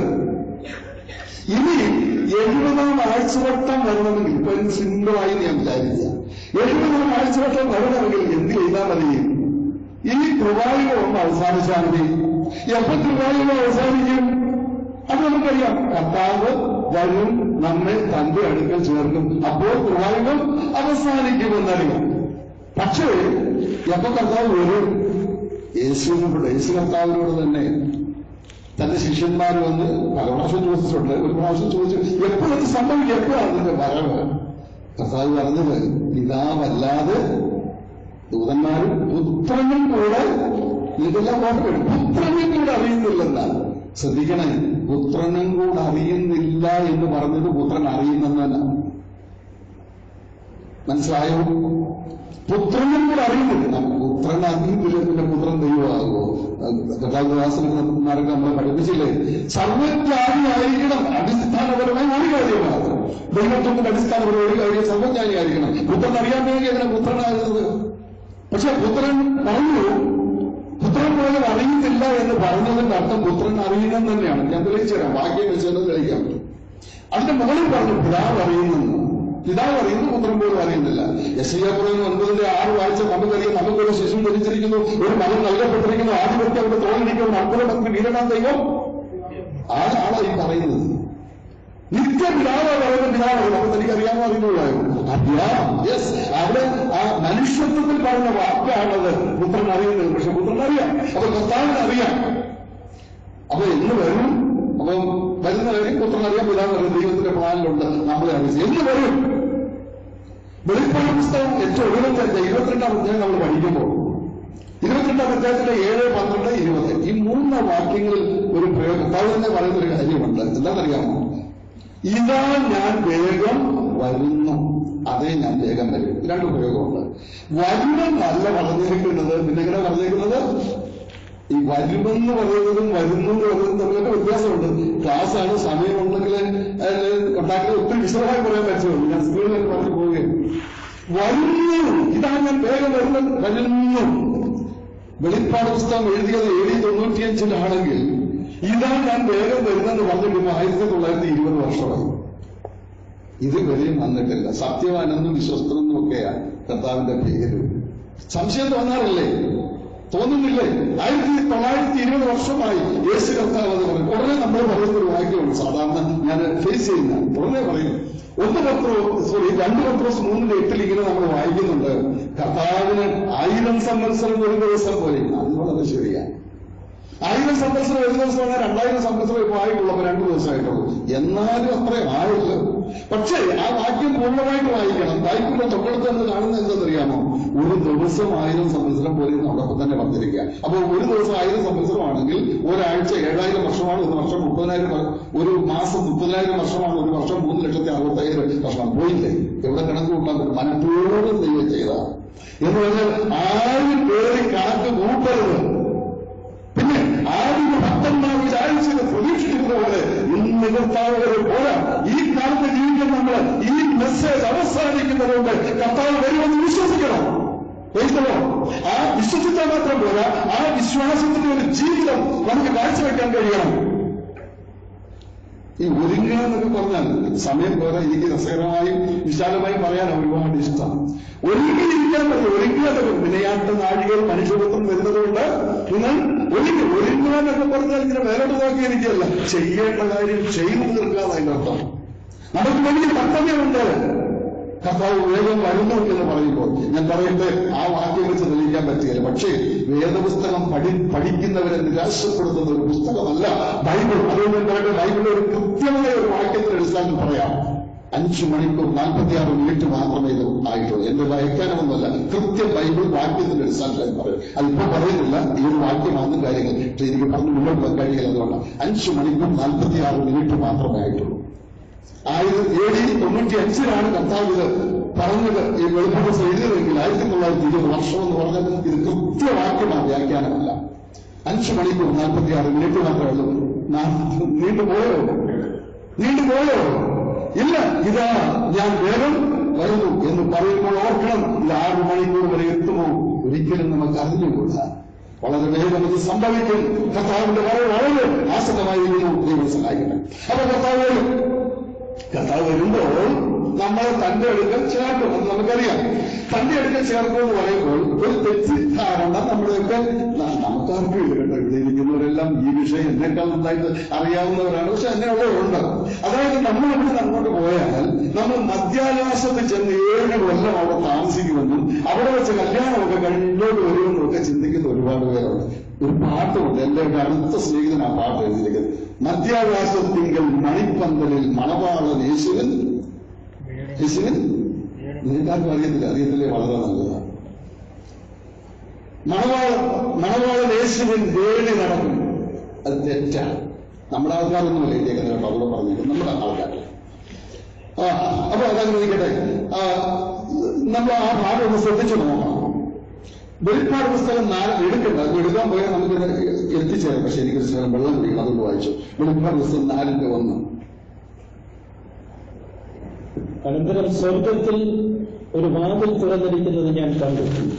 കാഹളനാദം പോലെ എന്നോട് സംസാരിച്ച് കേട്ട ആദ്യത്തെ ശബ്ദം എന്നോട്, ഇവിടെ കയറി വരിക, മേലാൽ സംഭവിക്കാനുള്ളത് ഞാൻ നിനക്ക് കാണിച്ചു തരാമെന്ന് കൽപ്പിച്ചു. അവിടെ ശ്രദ്ധിച്ചല്ലോ, സ്വർഗത്തിൽ ഒരു വാതിൽ തുറന്നിരിക്കുന്നു.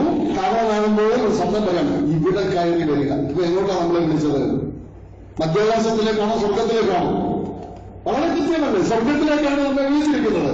പക്ഷേ മധ്യാകാശത്തിൽ ഒരു ചെറിയ കാര്യപരിപാടിയുണ്ട്. അതാണ് നമ്മളിപ്പോ പ്രതിഫലം തന്നിരുവാനുള്ള പാട്ടിലൂടെ പാടിയത്. അവിടെ ഒരു കാര്യപരിപാടിയുണ്ട്.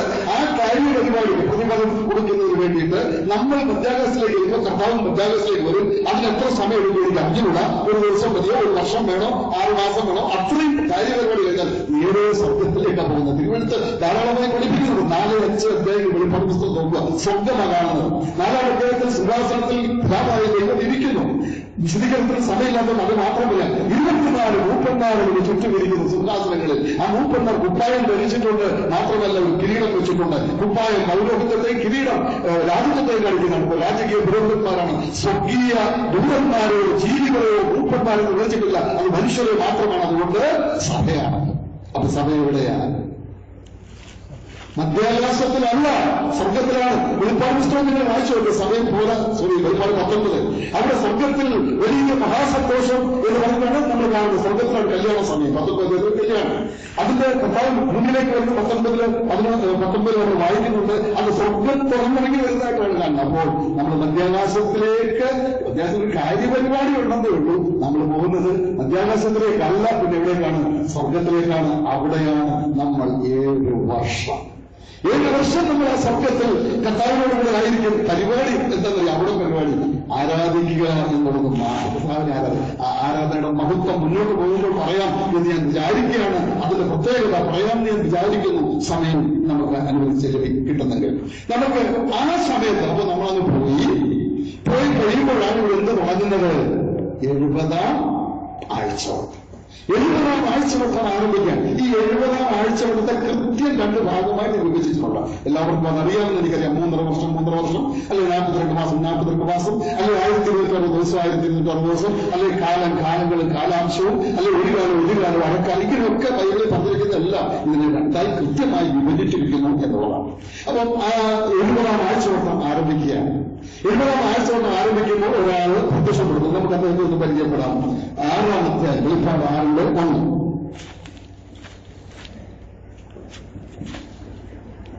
കുഞ്ഞാട് മുദ്രകളിലൊന്ന് പൊട്ടിച്ചപ്പോൾ നീ വരിക എന്ന 4 ജീവികളിലൊന്ന് ഇടിമുഴക്കം പോലെ പറയുന്നത് ഞാൻ കേട്ടു. അപ്പോൾ ഞാൻ ഒരു വെള്ളക്കുതിരയെ കണ്ടു. അതിന്മേൽ ഇരിക്കുന്നവന്റെ കയ്യിൽ ഒരു വില്ലുണ്ട്. അവനൊരു കിരീടവും ലഭിച്ചു. അവൻ ജയിക്കുന്നവനായും ജയിക്കാനായും പുറപ്പെട്ടു. മനസ്സിൽ ഈ വാക്യം മുഴുവൻ ഇരിക്കണം എന്ന് ഞാൻ ഓർമ്മിക്കാം. ഇതാ എതിർക്രിസ്തു എന്നാണ് കേട്ടോ. അതൊക്കെ എനിക്ക് വിശദീകരിക്കാൻ ആഗ്രഹമുള്ളത്. അന്തിക്രിസ്തു എന്നാണ് നമ്മൾ സാധാരണ പറയാറുള്ളത്. ദയവായിട്ട് അങ്ങനെ പറയാതിരിക്കുന്നതാണ് നല്ലത്. അങ്ങനെ പറഞ്ഞായിട്ട് കുഴപ്പമൊന്നുമില്ല. പക്ഷേ ആന്റി ക്രൈസ്റ്റ് എന്ന് പറഞ്ഞാൽ എതിർക്രിസ്തു എന്നാണ്. അന്തിക്രിസ്തു എന്ന് പറഞ്ഞാൽ വേറെ അർത്ഥമാണതിന്. അങ്ങനെ ഒരു ക്രിസ്തു ഇല്ല. പിന്നെ നമ്മൾ ഈ ആന്റി ക്രൈസ്റ്റ് ട്രാൻസ്ലിറ്ററൈസേഷൻ ചെയ്ത് മലയാളത്തിൽ പറയുന്നതാണ് ഈ അന്ത്യക്രിസ്തു. പറയാൻ പറ്റുമെങ്കിൽ എതിർക്രിസ്തു എന്ന് തന്നെ പറയാം. അപ്പോൾ എതിർക്രിസ്തു പ്രത്യക്ഷപ്പെടുന്ന കാര്യമാണ് അവിടെ പറഞ്ഞിരിക്കുന്നത്. അപ്പൊ നമുക്ക് ആ ഭാഗം നമുക്ക് വായിച്ചു തന്നിട്ടുണ്ടെങ്കിൽ എതിർക്രിസ്തു വലിയ പ്രശ്നങ്ങളൊക്കെ ഉണ്ടാകും. അങ്ങനെയൊന്നുമല്ല. എതിർക്രിസ്തു വരണമെങ്കിൽ നമ്മൾ വായിച്ച് ശ്രദ്ധിച്ചല്ലോ. എതിർക്രിസ്തു വരണമെങ്കിൽ ജീവികളിൽ വന്ന് വരിക എന്ന് പറയണം. ഇതിലേക്ക് പുള്ളിക്ക് വരാൻ പറ്റിയവരാണ്. ജീവികളിൽ വന്ന് വരിക എന്ന് പറയണമെങ്കിൽ യേശുക്രിസ്തു എന്ത് ചെയ്യണം? കുഞ്ഞാട് മുദ്ര തുറക്കണം. അപ്പോൾ ആളുകൾ ഇത് കൺട്രോൾ മുഴുവൻ God is in control. ഇവിടെ നമുക്ക് പ്രായോഗികമായി പറയാൻ എനിക്ക് താല്പര്യം ഉണ്ടെങ്കിലും സമയമില്ല. ദൈവമാണ് സകലത്തിൽ. അതായത് ഈ 7 വർഷക്കാലം എവിടെയും എതിർക്രിസ്തു ഉദ്യോഗമെന്ന് കാഹളമൂതി കലശോടിച്ച് ഒത്തിരി പ്രശ്നം ഉണ്ടാക്കുന്ന വിചാരിക്കരുത്. അതെല്ലാം ദൈവിക കായിക പരിപാടികളാണ്. പക്ഷെ ഈ എതിർക്രിസ്തു ചില പ്രശ്നങ്ങളൊക്കെ ഉണ്ടാക്കുന്നുണ്ട്. സമയം അനുസരിച്ച് നമുക്കത് നോക്കാം. അപ്പൊ ഒന്ന്, എതിർക്രിസ്തു പ്രത്യക്ഷപ്പെടുകയാണ്. അനുവാദം കൊടുക്കുമ്പോൾ സത്യത്തിൽ ദൈവം അനുവാദം കൊടുക്കുന്നു. കുഞ്ഞാട് മുദ്ര കൊടുക്കുന്നു. ഇനി വരിക എന്ന് പറയുന്നു. ഇപ്പോൾ വെള്ളക്കുതിര പുറത്ത് വരിക. വെള്ളക്കുതിരപ്പുറത്ത് വരുന്നത് ആരാണ്? സമാധാനത്തിന്റെ രൂപമായിട്ടാണ് അവൻ വരുന്നത്. ആ വെള്ളക്കുതിര കാണിക്കുന്നതാണ്. വരുന്നവരുടെ കയ്യിൽ ഒരു വില്ലുണ്ട്. അമ്പില്ലാതെ വില്ലും കൊണ്ട് എന്നാ പ്രയോജനം? അതിന്റെ അർത്ഥം ഞാനൊരു ഉപദ്രവകാരിയെ അല്ല, ഞാനൊരു കുഴപ്പക്കാരനല്ല എന്ന് വെളിപ്പെടുത്തുന്നതാണ് അമ്പില്ലാത്ത വില്ല്. അമ്മന്റെ കയ്യിലില്ല, വില്ലുമായിട്ടവൻ വന്ന ശേഷം അവന് ഒരു കിരീടം ലഭിച്ചായിട്ട് കാണുന്നുണ്ട്. വരുമ്പോ കിരീടമില്ല, വന്ന് പ്രത്യക്ഷപ്പെട്ടു കഴിഞ്ഞാണ് കിരീടം കിട്ടുന്നത്. ഓരോ വാക്യം എടുത്ത് പറഞ്ഞാൽ നല്ലതാണ്. പക്ഷെ നമുക്കെല്ലാം അറിയുന്നതുകൊണ്ട് ഞാൻ ഇങ്ങനെ ഓടിച്ചു പറയും. എന്ന് പറഞ്ഞതിനർത്ഥം ഇവൻ വരുന്നത് എന്തിനു വേണ്ടിയാണ് വരുന്നത്? സകല ലോകത്തിന്റെയും നേതാവായിട്ട് ആണ് വരുന്നത്. സകല ലോകത്തിന്റെയും നേതൃത്വവും അംഗീകാരവും ലഭിക്കണം. അതുകൊണ്ട് വളരെ തന്ത്രപൂർവ്വം നമ്മള് കഴിഞ്ഞ ദിവസം വായിച്ചല്ലോ അവന്റെ തന്ത്രങ്ങള്. അങ്ങനെ വലിയ തന്ത്രജ്ഞനാണ് ഈ പിശാചിനവന്റെ അണിയായിരുന്നു. പിശാചിന്റെ ഒരർത്ഥത്തിൽ പിശാചിന്റെ മകനാണ് പറയാൻ പോയ എല്ലാം ആകെ പ്രശ്നമാണ്. ആത്മീക തൃത്വം എന്നതുപോലെ പൈശാചിക തൃത്വമുണ്ട്. പൈശാചിക തൃത്വത്തിലെ പിതാവാണ് പിശാച്, പുത്രനാണ് എതിർ ക്രിസ്തു, പിന്നെ പരിശുദ്ധാത്മാവാണ് ഈക്കിടം വയ്ക്കുന്നതാണ് കള്ളപ്രവാചകൻ എന്ന് പറയും. അപ്പോ ഈ പൈശാചികമായ തന്ത്രങ്ങളോടുകൂടിയാണ് ഇവൻ വരുന്നത്. ആദ്യം തന്നെ യെരൂശലേമിലേക്കാണ് വരുന്നത്, പ്രത്യക്ഷപ്പെടുന്നത്. എന്നിട്ട് ആദ്യത്തെ തന്ത്രം എന്ന് പറയുന്ന കിരീടം ലഭിച്ചു എന്ന് പറയുന്നത് ഇസ്രായേലുമായി ആദ്യത്തെ കരാർ ഉടമ്പടി ഒപ്പിട്ടു. ഇസ്രായേലിന്റെ പ്രശ്നം എന്താണ്? ഇസ്രായേൽ നമുക്കറിയാം ഭാരമുള്ളതല്ല, ലോകത്തിനെല്ലാം പ്രശ്നമാണ്. കോൺഗ്രസ് മുക്ത ഭാരതം ഉണ്ടാകണമെന്ന് പറയുന്ന പോലെ ഇസ്രായേൽ മുക്ത ലോകമുണ്ടാകണമെന്നാണ് ലോകത്തിൽ അന്നും പേരും ചിന്തിക്കുന്നത്. അപ്പൊ അതുകൊണ്ട് തന്നെ എന്താ പ്രശ്നം? അവരുടെ മെയിൻ പ്രശ്നം രണ്ടാണ്. ഒന്ന്, ആളുകളായിട്ട് അവരെ ആഗ്രഹിച്ചിരിക്കുകയാണ്, അവരുടെ സ്വപ്നമാണ്, അവരുടെ അഭിലാഷമാണ് അവരുടെ ദൈവാലയം പണിയുക എന്നുള്ളത്. ഇപ്പോൾ അത് ദൈവാലയം അവിടെ ഇല്ല, അതുകൊണ്ട് വീടുകൾ തകർത്ത് കളഞ്ഞു. ഇപ്പോൾ ഗോം ഓഫ് ദ റോക്ക് എന്ന് പറയുന്ന മുസ്ലിം ദൈവാലയം അവിടെ നിൽക്കുന്നത്. അപ്പൊ അതുകൊണ്ട് അവരുടെ ദൈവാലയം പണിയുക എന്നുള്ളതാണ് അവരുടെ ഒന്നാമത്തെ ആഗ്രഹം. രണ്ട്, ലോകത്തിന്റെ വിവിധ ഭാഗങ്ങളിൽ ചെറിയ യഹൂദൻ മടങ്ങി വരണം യെരൂശലേമിലേക്ക്. അവൻ തന്ത്രപൂർവ്വം രണ്ടും ഞാൻ സാധിച്ചു തരാം. അങ്ങനെ പറഞ്ഞാൽ ഉടനെ ഇവരങ്ങ് അംഗീകരിക്കുമോ എന്ന് ചില ഹൃദയങ്ങളിൽ എനിക്ക് തോന്നുന്നുണ്ടാവും. അംഗീകരിക്കും. വാക്യങ്ങളൊക്കെ എന്റെ മനസ്സിലേക്ക് വരും. വാക്യം വായിക്കാം. 2 തെസ്സലോനിക്കർ 2:12. ഇവർ അംഗീകരിക്കും.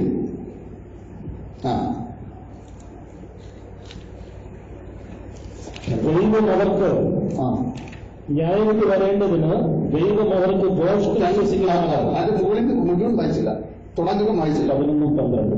സത്യത്തെ വിശ്വസിക്കാതെ അനീതിയിൽ രസിക്കുന്ന ഏവർക്കും ന്യായവിധി വരേണ്ടതിന് ദൈവം അവർക്ക് ഭോഷ്ക് വിശ്വസിക്കുമാറ് വ്യാജത്തിന്റെ വ്യാപാര ശക്തിയായിട്ടില്ല. നമുക്ക് ആ വലിയ വാക്യത്തിന്റെ കൺസെപ്റ്റ് മാത്രം എടുത്താൽ മതി. സത്യത്തെ വിശ്വസിക്കാത്തതുകൊണ്ട് ഭോഷ്ക് വിശ്വസിക്കും. ഇതാണ് അവിടെ എഴുതിയിരിക്കുന്നത്. സത്യം എന്ന് പറയുന്നത് യേശു ക്രിസ്തു, ഭോഷ്ക് എന്ന് പറയുന്നത് യേശു ക്രിസ്തു. അപ്പൊ സത്യത്തെ വിശ്വസിക്കാത്തവരുടെ കാര്യമാണ് പറയുന്നത്. സത്യത്തെ വിശ്വസിക്കാത്ത യഹൂദൻ എന്ത് ചെയ്യും? ഈ ഭോഷ്കിനെ, ഇവനെ അംഗീകരിക്കും. അത് ദൈവത്തിന്റെ പദ്ധതിയാണ്, അതുകൊണ്ട് ഈസി ആയിട്ട് അംഗീകരിക്കും. അതാണ് അവന്റെ കിരീടം. അവൻ ആദ്യത്തെ കിരീടം അവൻ തലയിൽ വെച്ചു. പിന്നീട് നമ്മൾ വായിക്കുന്നത് ജയിക്കാനായും ജയിക്കുന്നവനായും ജയിക്കാനായും പുറപ്പെട്ടു എന്ന് പറഞ്ഞാൽ പിന്നെ ഓരോ രാജ്യം ഇന്ത്യയിലേക്ക് വരും. എളുപ്പത്തിലോട്ട് വരാം. നിങ്ങളുടെ പ്രശ്നം എന്താണ്? ഞങ്ങളുടെ കശ്മീരാണ് പ്രശ്നം. അത് ഞാൻ പരിഹരിച്ചു വരാം. പാകിസ്ഥാനുമായിട്ട് ഒരു സന്ദർശനം നടത്തി കൈ പിടിക്കുന്നത് ഇവിടെ കൈ പിടിക്കണം, നിങ്ങളുടെ ഇരിക്കട്ടെ, അവൻ ആ കരാറ് അവൻ ജയിക്കുന്നവൻ ജയിക്കാനായിട്ട്. പാകിസ്ഥാനുമായിട്ട് സകല മുസ്ലിം കൺട്രീസുമായിട്ടൊക്കെ അവൻ എഗ്രിമെന്റ് എടുക്കും. എല്ലാവരും സൈൻ ചെയ്യും. ദൈവത്തിന്റെ കാര്യം പരിപാടിയാണ്. അവനെ അക്സെപ്റ്റ് ചെയ്യുകയാണ്. ഈ യേശുക്രിസ്തുവിനെ നല്ലവനായി, സമാധാനപ്രദമായി, അതുപോലെ ഉപദ്രവിക്കാത്തവനായി, അനുകൂലം ചെയ്യുന്നവനായി, ഗുണം ചെയ്യുന്നവനായി ലോകം മുഴുവൻ അംഗീകരിക്കും. അന്ന് ഒരു രാഷ്ട്ര സംഘടന ഉണ്ടാകും. അതൊക്കെ രാജ്യങ്ങളാണ് നമുക്കറിഞ്ഞ ഉടമ്പടിയുള്ളവരുണ്ടാകുന്നത് അന്ന് നമുക്ക് അറിയാനായിട്ട് സാധിക്കും. അപ്പോൾ അതിനുകൊണ്ട് അവൻ ഇവരെ സപ്പോർട്ട് ചെയ്യും. അങ്ങനെ ഇവൻ അഖില ലോക നേതാവായിട്ട് ഇവൻ വാഴിക്കപ്പെടും. ഇവൻ വളരെ നല്ല മനുഷ്യനായിട്ട് ഇവന്റെ ഭരണം ആരംഭിക്കുകയാണ്. മനസ്സിലിരിക്കേണ്ട കഥകൾ. അപ്പോ സ്വർഗത്തിലെ ദൈവം ചെയ്യുന്നത് എന്താണ്? സ്വർഗത്തിലെ ദൈവം ആ സമയത്ത് ചെയ്യുന്നത് 2 പേരെ ഭൂമിയിലോട്ടായിരിക്കും പ്രസംഗിക്കാനായിട്ട്. സ്വർഗത്തിന്റെ 2 പേരെ അയക്കാൻ. മോശയും ഏലിയാമാണെന്ന് അനേക വേദപണ്ഡിതർ പറയുന്നുണ്ട്. അവരുടെ പേര് ബൈബിളിൽ പറയാത്തതുകൊണ്ട് ഞാൻ പറയാനായിട്ട് ഉദ്ദേശിക്കുന്നത്. ഒത്തിരി സാധ്യതകൾ നൽകുന്നുണ്ട്. പക്ഷെ ഞാനതിൽ 2 പേരെ അയക്കുന്നു. പക്ഷെ എനിക്ക് വാങ്ങാനുള്ള 2 കാര്യമുണ്ട്. ആ പ്രസംഗിക്കാൻ വരുന്നവർ ഒന്ന് ദൈവത്തിന്റെ സന്നിധിയിൽ നോക്കുന്ന 2 ഒലിവ് വൃക്ഷങ്ങൾ, 2 നിലവിളക്കുകളും അങ്ങനെ പോകാൻ പ്രസംഗിക്കുന്നത്. എന്താണ് 2 ഒലിവ് വൃക്ഷങ്ങൾ എന്ന് പറഞ്ഞാൽ? ഒലിവ് ന്യായാധിപന്മാരിലൊക്കെ പോയാൽ നല്ല ആലോചനകൾ കേട്ടോ.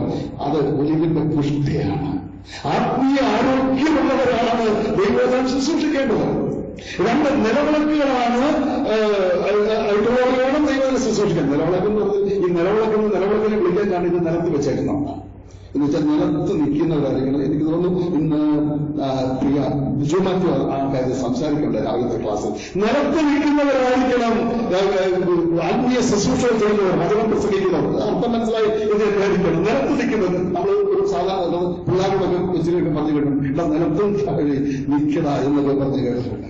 നിലത്ത് നിൽക്കണം. പിന്നെ താഴ്മയാണ്. എട്ടുത്തതും അവർ എട്ടുത്തോളം പ്രസംഗിക്കുന്നത്. പ്രസംഗിക്കാൻ വിശേഷ വസ്ത്രങ്ങളൊന്നും വേണ്ട. സാധാരണയാണ് രട്ടിടത്തോട് പ്രസംഗിക്കുക. പിന്നെ നിലവിളക്കെന്ന് പറഞ്ഞാൽ ഒന്നാം നിലത്തിലിരിക്കും. രണ്ടാമത്തേത് നിലവിളക്ക് ഒരു വിളക്കും അതിനുവേണ്ടിയല്ല എരിയുന്നത്. മനസ്സിലായോ? അതിനുവേണ്ടിയല്ല എരിയുന്നത്, മറ്റുള്ളവർക്ക് വേണ്ടി. പര്യവസാനിക്കുന്നവരായിരിക്കണം കർത്താവിന്റെ ശുശ്രൂഷക്കാർ. മറ്റുള്ളവർക്ക് വേണ്ടി അധ്വാനിക്കണം. ഞാൻ സാധാരണ പറയുന്നത് സുവിശേഷ വേല അല്ലെ സുവിശേഷ പ്രവർത്തനങ്ങൾ എന്ന് പറയുന്നത് എനിക്കൊരു യോജിപ്പില്ല. തിരുവനന്തപുരത്ത് വായിക്കുന്നിടത്തെല്ലാം അധ്വാനപ്രവർത്തന സുവിശേഷ പ്രയത്നങ്ങൾ അഥവാ ഹാർഡ് വർക്ക്.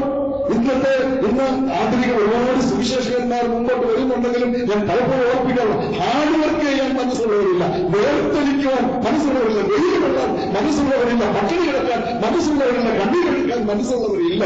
ഇവിടെ രക്തി കാണിക്കുന്ന അതാണ്, നിലവിളി കാണിക്കുന്നതാണ്. മറ്റുള്ളവർ പേര് ഒരിക്കലും അവർ വന്ന് പ്രസംഗിക്കാനാണ്. എന്താ പ്രസംഗിക്കുന്നത്? എങ്ങനെ എത്തുകയില്ല എന്റെ ഈ ക്ലാസ്. എന്താ പ്രസംഗിക്കുന്നത്? രാജ്യത്തിന്റെ സുവിശേഷം. മത്തായി 24:14 പറയുന്നുണ്ട്, കർത്താവ് തന്നെ പറഞ്ഞു, രാജ്യത്തിന്റെ സുവിശേഷം വന്ന് ലോകമെങ്ങും പ്രസംഗിക്കപ്പെടും. ഈ രണ്ടുപേര് യെരൂശലേമിൽ വന്ന് പ്രസംഗിക്കും. അവരുടെ പ്രസംഗം കേട്ട് യഹൂദന്മാരും ജാതികളും ധാരാളമായിട്ട് രക്ഷിക്കപ്പെടും. അവരും പ്രസംഗിക്കാൻ തുടങ്ങും. ഇവര് പ്രസംഗിക്കുന്നത് രാജ്യത്തിന്റെ സുവിശേഷം ഇത്രയേ ഉള്ളൂ. സ്വർഗരാജ്യം സമീപിച്ചിരിക്കുന്നതിനാൽ മാനസാന്തരപ്പെടുക. അതായത് യേശുക്രിസ്തു രാജ്യം സ്ഥാപിക്കാൻ പോകുന്നു, നിങ്ങൾ മാനസാന്തരപ്പെടുക. അതാണ് അതിന്റെ കൺസെപ്റ്റ്. പക്ഷെ ഇവര് പ്രസംഗിക്കുന്ന അത്രയൊന്നുമല്ല. അതല്ല ഒരു പ്രസംഗം. അതൊരു വലിയ പ്രസംഗമാണ്. ആ പ്രസംഗത്തിൽ പറയും, ഇത് പണ്ട് പ്രസംഗിച്ചിരുന്നു, അന്ന് അധികം പേര് വിശ്വസിച്ചില്ല. അതിനുശേഷം യേശുക്രിസ്തു മശിഹ ലോകത്തിലേക്ക് വന്നു, നിങ്ങൾ അംഗീകരിച്ചില്ല. മശിഹ നാലുപേരുടെ ഭാരത്തിന്റെ അധികാരത്തോട് ഘോഷിക്കപ്പെട്ടു, അടക്കപ്പെട്ടു, ഉയർത്തെഴുന്നേറ്റു. നിങ്ങൾ വിശ്വസിച്ചില്ല. അവർ അതിൽ വിശ്വസിച്ചവരെ കൊണ്ട് താൻ സ്വർഗത്തിലേക്ക് പോയി. ഇപ്പോൾ ശേഷിക്കുന്ന നിങ്ങൾ രക്ഷിക്കപ്പെട്ടില്ല. ഇതാ നിങ്ങൾക്ക് വീണ്ടും ഒരു അവസരം ലഭിക്കുകയാണ്. പക്ഷേ ഇപ്പോൾ നിങ്ങൾ ഒരുത്തരമായിട്ട് ഒരു എഗ്രിമെന്റ് ഒരു ഘടനയാണ്. അവരെ നിങ്ങൾ തിരിച്ചറിയാൻ പോകുന്നതേ ഉള്ളൂ. ഞാൻ പറഞ്ഞതെല്ലാം ശ്രദ്ധിച്ചല്ലോ. ഇതെല്ലാം ആ പ്രസംഗത്തിൽ കാണും. ലോകം മുഴുവൻ എന്തുകൊണ്ട് പ്രസംഗിക്കും? ഒരു സ്പെഷ്യൽ വരവുമായിട്ടാണ് ഈ രണ്ടുപേരും വന്നിരിക്കുന്നത്. പറഞ്ഞാൽ മഴ പെയ്യാതിരിക്കാം, പാത നിർത്താം, വെള്ളം വ്യക്തമാക്കാം. അതെ, കുഴപ്പമില്ല, വെള്ളം വ്യക്തമാക്കാം. ചിലപ്പോൾ ഞാൻ പറഞ്ഞ് തിരിഞ്ഞു പോകാൻ സാധ്യതയുണ്ട്. വെള്ളം വ്യക്തമാക്കാം, ഇങ്ങനെയൊക്കെ അവർക്ക് സാധിക്കും. അതല്ല, അങ്ങനത്തെ അത്ഭുതമുണ്ട്. ഇവരോട് ആരെങ്കിലും എതിർത്തോട്ട് വന്നാൽ വായിൽ നിന്ന് തീ പുറപ്പെട്ട് അവരെ കൊന്നുകളയും. അപ്പോൾ ഇവർ പ്രസംഗിക്കാൻ തുടങ്ങുമ്പോൾ ഈ എതിർ ക്രിസ്തുവിന് എതിരെയും ഇവർ പ്രസംഗിക്കുന്നതുകൊണ്ട് അവനവന്റെ ആളുകളും കൂടെ ഇവരോട് കുസ്തിക്ക് വരും. സാധാരണ ഭാഷയാണ് ഉപയോഗിക്കാൻ കേട്ടോ. യുദ്ധത്തിന് വരും. ഇവരെ കൊല്ലാൻ പറ്റുകയില്ല. അതിനൊരു സമയമുണ്ട്. അതുവരെ ഒരു ജീവിച്ചിരിക്കും. ദൈവം ജാലിക്കുമ്പോൾ ദൈവത്തിന്റെ മക്കൾ ഇല്ലാതെ സാധിക്കും, കൊല്ലാൻ സാധിക്കുകയുള്ളൂ. അതൊക്കറിയാവുന്നത്. അത് എന്നാൽ ഈ വിശ്വസിക്കുന്ന മറ്റുള്ളവരെയൊക്കെ കൊല്ലാൻ സാധിക്കും. മറ്റുള്ളവരൊക്കെ ഉപദ്രവിക്കാൻ ഈ എതിർ ക്രിസ്തു അത് കുറെ നടത്തും. അങ്ങനെ നടത്തിയിട്ട് ഈ പ്രസംഗിക്കുന്ന രണ്ടുപേരോട്, ഈ പ്രവാചകന്മാരോട് യുദ്ധത്തിന് ചെല്ലുന്നവരെ വായിന്ന് പുറപ്പെടുന്ന തീയെ കൊണ്ട് കൊന്നുകളയും. ഒന്ന് ഓർത്തു വയ്ക്ക്, ഒരാൾ ഈ രണ്ടുപേരോട് 4 പേര് പുസ്തകം വന്നു. അപ്പൊ ഇവരുടെ വായിന്ന് തീ പുറപ്പെട്ടു, അവരെ കൊന്നു. സംഭവം എന്തായിരിക്കും? സകല ചാനലുകൾ വന്ന് വട്ടം കൂടും. മാതൃഭൂമിയും മനോരമയും കൈവഴിയും സൂര്യഗ്നിയും എല്ലാ ചാനലും വട്ടത്തിക്കുകയാണ്. എന്തിനറിയാമോ? ഈ സംഭവം ലോകം മുഴുവൻ അറിയിക്കണം. അങ്ങനെയാണ് സുവിശേഷം ലോകം മുഴുവൻ. ഈ ഡെവലപ്മെന്റ്സ് ഒക്കെ എന്തിനാണ്? കർത്താവിന് വേണ്ടിയാണ്, അവന്റെ വാക്തത്തിന്റെ നിറവേറ്റാൻ വേണ്ടിയാണ്. ഈ ഡെവലപ്മെന്റ്സ് സെക്കൻഡ് നേരം കൊണ്ട് ലോകം മുഴുവൻ ഇത് ട്രാൻസ്ലേറ്റ് ചെയ്ത് 60 രാജ്യങ്ങളിലേക്ക് ഇവരെ പറയുന്ന സന്ദേശം ട്രാൻസ്ലേറ്റ് ചെയ്ത് എല്ലാവർക്കും പ്രസംഗിക്കപ്പെടുകയും അതിന്റെ അനന്തര ഫലങ്ങളൊക്കെ ടിവിയിലൂടെ കാണിക്കുകയും ചെയ്യണം. അങ്ങനെയാണ് ആ സംഭവങ്ങൾ നടക്കുക. അതുകൊണ്ട് വലിയ പ്രശ്നങ്ങൾ ഇങ്ങനെ നടന്നുകൊണ്ടിരിക്കുക. അങ്ങനെ നടക്കുമ്പോൾ യഹൂദന്മാരിൽ നമ്മൾ വെളിപ്പുറത്ത് 7-ാം അധ്യായം വായിച്ചാൽ യഹൂദന്മാരിൽ നിന്ന് നമ്മൾ എല്ലാവർക്കും ഓർമ്മയുണ്ട്. ഓരോ ഗോത്രത്തിൽ നിന്ന് 12,000 പേര് വീതം 1,44,000 പേര് മുദ്രയിടും. അത്ഭുതം തോന്നുന്നില്ലേ? വായിക്കുന്നവർക്ക് മനസ്സിരുത്തി വായിച്ചാൽ ഒരുപാട് സംശയം തോന്നും. അതെങ്ങനെ രൂപൻ ഗോത്രത്തിൽ നിന്ന് കൃത്യം 12,000 പേര് രക്ഷിക്കപ്പെടാൻ പോകുന്നു. ഒരാൾ ഓടുകയില്, ഒരാൾ ഗോത്രത്തിൽ ഗോത്രത്തിൽ നിന്ന് 1,12,000 പേര് കൃത്യം. അതെങ്ങനെ കൃത്യമാകട്ടോ? 12,000 ഞാൻ ആദ്യമൊക്കെ വെച്ച് റൗണ്ട് ചെയ്തായിരിക്കും. 12,400 പേര് രക്ഷിക്കപ്പെട്ടത് റൗണ്ട് ചെയ്ത് 12,000 വേറൊരു ഗോത്രത്തിൽ 11,800 പേര് രക്ഷിക്കപ്പെട്ടു. അവർ റൗണ്ട് ചെയ്ത് അങ്ങനൊന്നും അല്ല, 12,000. ആ ഭാഗം പഠിച്ചപ്പോൾ ദിവസങ്ങളിൽ പ്രാർത്ഥന ഇരുന്നപ്പോൾ ദൈവനിക്ക് വെളിപ്പെടുത്തി തന്നു. രൂപൻ ഗോത്രത്തിൽ എല്ലാ ഗോത്രത്തിലും രക്ഷിക്കപ്പെടുന്നവരെല്ലാം മുദ്രയിട്ട് കൊടുത്തുകൊണ്ടിരിക്കുക. മുദ്രയിട്ടിട്ട് 12,000 എന്നാണ് നിർത്തം. പിന്നെയും രക്ഷിക്കപ്പെടാം, പക്ഷെ ഈ 12,000 പെടത്തില്ല. മനസ്സിലായോ? ഞാൻ പറഞ്ഞത് ആശയപ്പെടി കിട്ടിയോ? ഓരോ ഗോത്രത്തിൽ നിന്നും രക്ഷിക്കപ്പെടുന്നതിന് മുദ്രയിടുകയാണ്. ദൈവം മുദ്രയിടുന്നു. ആ മുദ്രയിടുമ്പോൾ 12,000 സ്റ്റോർ ചെയ്യും. എന്താ കാര്യം അറിയാം? ചേർന്ന 1,44,000 പേർക്ക് കിട്ടുന്നത് ഒരു സ്പെഷ്യൽ പരിഗണനയാണ്. അവർക്ക് ഈ മഹാവീരന്റെ കാലത്തെ പ്രശ്നങ്ങളൊന്നും അവർ കേൾക്കത്തില്ല. ശരിക്കും മഹാവീരന സെക്കൻഡ് ഹാഫിലാണ്. ആ സെക്കൻഡ് ഹാഫിൽ ഇവരെ സ്വർഗത്തിലെ ദൈവം ഇവർക്ക് വേണ്ടി ഒരുക്കിയിട്ടുള്ള സ്പെഷ്യൽ പ്രൈസ് ഉണ്ട്. അവരെ കൊണ്ട് സംരക്ഷിക്കണം. അത് ഇവർക്ക് മാത്രമേ ഉള്ളൂ. ആദ്യം രക്ഷിക്കപ്പെട്ടതിന്റെ ഗുണമാണ് അതിന്റെ പ്രത്യേകത. പിന്നെയും രക്ഷിക്കപ്പെടാം. അപ്പൊ ഇവരുടെ നെറ്റിക്ക് മുദ്രയിടുന്നത് കേട്ടോ, നെറ്റിക്കാണ് മുദ്രയിടുന്നത്. എന്താ നെറ്റിക്ക് മുദ്രയിടുന്നത്? അത് 14-ാം അധ്യായത്തിൽ 7-ാം അധ്യായത്തിൽ മുദ്രയിടുന്നുണ്ട്. 14-ാം അധ്യായത്തിൽ എന്താണ് മുദ്രയെന്ന് പറഞ്ഞിട്ടുണ്ട്. 14-ാം അധ്യായത്തിലെ മുദ്രയെന്ന് പറയുന്നത് എന്താണെന്നറിയാമോ? അത് ദൈവത്തിന്റെയും കുഞ്ഞാടിന്റെയും പേരാണ്. എന്താണ് ദൈവത്തിന്റെ കുഞ്ഞാടിന്റെ പേര്? ദൈവത്തിന്റെ പേര് യഹോവ എന്നാണ്. അപ്പൊ ദൈവത്തിന്റെ പേരുണ്ട് യഹോവ. കുഞ്ഞാടിന്റെ പേര് യേശു. അപ്പൊ യേശു എന്ന വാക്ക് യോശുവയിൽ നിന്ന് വന്നിട്ടുള്ളതാണ്. യോശുവ എന്ന വാക്കിന്റെ എബ്രായ വാക്ക് യഹോശുവ എന്നാണ്. യഹോശുവ അതാണ് അവരുടെ നെറ്റിക്ക് മുദ്രയിടുന്നത്. യഹോശുവ എന്ന് വെച്ചാൽ യഹോവ യേശു, യഹോവ ശാലോ, യഹോവ സമാധാനം, യഹോവ നിസി, യഹോവ കൊടി, യഹോവ യേശു, യഹോവ രക്ഷകൻ. അതാണ് ആ പേര്. അതാണ് മുദ്രയിൽ കഴിയുന്നത്. എന്നാൽ പിന്നീട് ഈ എതിർക്രിസ്തുവിന്റെ അനുയായികൾക്ക് മുദ്രയിടുന്നുണ്ട്. അത് 666 ഞാൻ ഈ ദിവസങ്ങളിൽ ഒരു വാർത്ത ലഭിച്ചു. അടുത്ത വർഷം 2017 അമേരിക്കയിലുള്ളവർ മുഴുവൻ ഈ സ്പെഷ്യൽ ചിപ്പ് ഇംപ്ലാന്റ് ചെയ്യാൻ പോവുകയാണ്. ആ ചിപ്പിന്റെ മാർക്കോട് 666 വരാറായി കേട്ടു. ഇത് കേൾക്കുന്ന മാത്രമല്ല, ചിലപ്പോൾ എഴുന്നേറ്റ് പോകുന്നതിന് മുമ്പ് കർത്താവ് വരും. യെസ്, ദൈവം നമ്മെ സഹായിക്കട്ടെ. അപ്പോൾ ഈ 1,44,000 പേര് മുദ്രയിട്ടവരുടെ പേര് പിന്നെ രക്ഷിക്കപ്പെടാം. ആ രക്ഷിക്കപ്പെടുന്നവരോട്, അത് യഹൂദരും രക്ഷിക്കപ്പെടും, ജാതികളും രക്ഷിക്കപ്പെടും. അവരോട് ഈ എതിർക്രിസ്തു എതിർക്കുകയും അവരെ ഉപദ്രവിക്കുകയും അവരെ കൊല്ലുകയും ധാരാളം കൊല്ലപ്പെടുകയും ചെയ്യും. അതിനുശേഷം ഇത് ഒടുവിലേക്ക് ആദ്യത്തെ 3 വർഷത്തിന് ഒടുവിലേക്ക് വരുമ്പോൾ ഈ 2 പേരെ കൊല്ലാൻ ആവോളം ശ്രമിക്കും. പക്ഷേ അത് ദൈവത്തിന്റെ പദ്ധതിയില്ലാത്തതുകൊണ്ട് അവരെ കൊല്ലാൻ കഴിയില്ല. പക്ഷെ ഏറ്റവും ഫൈനലി ഈ എതിർക്രിസ്തു 2 പേരെ കൊല്ലും. അവർ 2 പേരെ യേശുവിന്റെ കൈകളിൽ 3 ദിവസം കിടക്കും. ആരും അവരുടെ ശവം അടക്കുകയും സമ്മതിക്കുകയല്ല. കാരണം ഇവന്മാർ മുഖാന്തരം ഒത്തിരി പ്രശ്നമുണ്ടായില്ല. അവർ അനുഭവിക്കാതിരിക്കുന്ന വെള്ളം കിട്ടാൻ ഒരുപാട് പേര് വായുന്ന തീ ഇവിടെ കൊന്നുകൊള്ളുകയാണ്. അങ്ങനെ തന്നെ അത്തക്കിടന്ന് പൂർത്തിയാകട്ടെ എന്ന് പറഞ്ഞ് സമ്മാനമാകട്ടെ അങ്ങോട്ടും ഇങ്ങോട്ടൊക്കെ കൊടുത്തോണ്ടിരിക്കുമ്പോൾ, സമ്മാനം കയ്യിലിരിക്കുമ്പോൾ, ചിലരുടെ കയ്യിലിരിക്കുമ്പോൾ സ്വർഗത്തിന്റെ ജീവൻ വന്ന് ഇവരെ എഴുന്നേറ്റ് നിൽക്കും. ഇവിടെ കയ്യിൽ വരികയാണെന്നപ്പോൾ സമ്മാനം കയ്യിലിരിക്കുന്നവർ കൊടുക്കാൻ പറ്റുകയില്ല, കൊടുത്തവർ കയ്യിലെ കാശ് പോയല്ലോ എന്ന് പറഞ്ഞ് സങ്കടപ്പെടുന്ന ഒരു സാഹചര്യം ഉണ്ടാകും എന്ന് കാണാൻ കഴിയും. അവരുടെ കാലം കഴിഞ്ഞു, അവർ സ്വർഗത്തിലേക്ക് പോയി. അപ്പോൾ ഈ ആദ്യത്തെ ഫസ്റ്റ് പാർട്ട് കഴിയുമ്പോൾ ഇവനാളെന്ന് മാറും. ഒന്ന് വായിക്കണേ 13. സമയം ഒന്നും ആവുന്നില്ല. അപ്പോൾ 10 കൊമ്പും 7 തലയും കൊമ്പുകളിൽ 10 രാജമുടിയും തലയിൽ ഭൂഷണനാമങ്ങളും ഉള്ള ഒരു മൃഗം സമുദ്രത്തിൽ നിന്ന് കയറുന്നത് ഞാൻ കണ്ടു. വിശദീകരിക്കാൻ കേട്ട് ഈ പുള്ളിതൻ ഈ എതിർക്രിസ്തുവിന്റെ കാര്യം തന്നെയാണ് ഈ പറഞ്ഞേക്കുന്നത്. അതായത് ആദ്യത്തെ 3 വർഷം കഴിയുമ്പോഴത്തേക്ക് ഇവൻ ആരായി? ഇവൻ മൃഗമായിട്ട് മാറി. ഇവന്റെ സ്വഭാവം മാറി, മൃഗമായിട്ട് മാറിയാൽ മാത്രമല്ല